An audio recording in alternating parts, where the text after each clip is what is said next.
అలాగే ఎన్నో ఇలాంటి కార్యక్రమాలు ఎన్నో ఇప్పటి నుంచి 6 నుంచి ఇంతవరకు కూడా ఎన్నో కార్యక్రమాలు మంచి కార్యక్రమాలు చేస్తున్నాడు ఆయన. తలసేమియా వ్యాధిగ్రస్తులకు కూడా ఫ్రీగా బ్లడ్ అనేది ఇష్యూ చేస్తూ ఉన్నారు. సో ఒక ప్రైవేట్ ఆర్గనైజేషన్ అయ్యి ఉండి వాళ్ళ మెయింటెనెన్స్ చూసుకుంటూ ఉచితంగా చేయడం అనేది ఇట్స్ అంటే మనం కూడా చేస్తూ ఉంటాం. ఎప్పుడో ఒకసారి ఒక పేషెంట్కో లేదా 2 పేషెంట్కో ఫ్రీగా ట్రీట్ చేస్తాం. చేసిన 1000 మందిలో 2000 మందిలో. ఇక్కడ అలా కాదు, ఆల్మోస్ట్ 10 to 20% ఏదో లేదా 30% ఫ్రీగానే చాలా వరకు వెళ్తూ ఉంటుంది.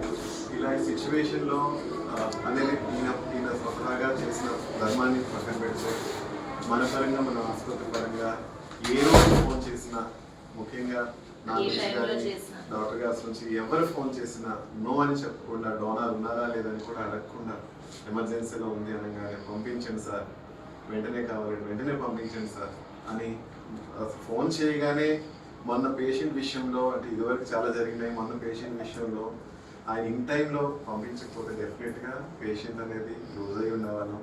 సో మేడం గారు ఎంత చేసినా కూడా ఆ శ్రమకు తగ్గ ప్రతిఫలం రావాలి అంటే ఆ ప్రతిఫలం అనేది ఈ రూపంలో వచ్చిందేమో మనకి. ఎందుకంటే ఈయన చెయ్యిందే ఆ ప్రతిఫలం అనేది మనకి ఆ ఈల్డ్ అనేది వచ్చి ఉండేది కాదు. So in time with in fraction of minutes లో బ్లడ్ అనేది, తర్వాత FFP కావాలంటే లేదు క్రయో తీసుకోవాలి అన్నట్టు ఆయన చెప్పడం జరిగింది. నిజంగా ఈ వర్డ్స్ అనేది మళ్ళీ మేడం మాదిరిగా మీకు కూడా చెప్తున్నానండి. మీరు డాక్టర్ గారు కనుక్కోవచ్చు,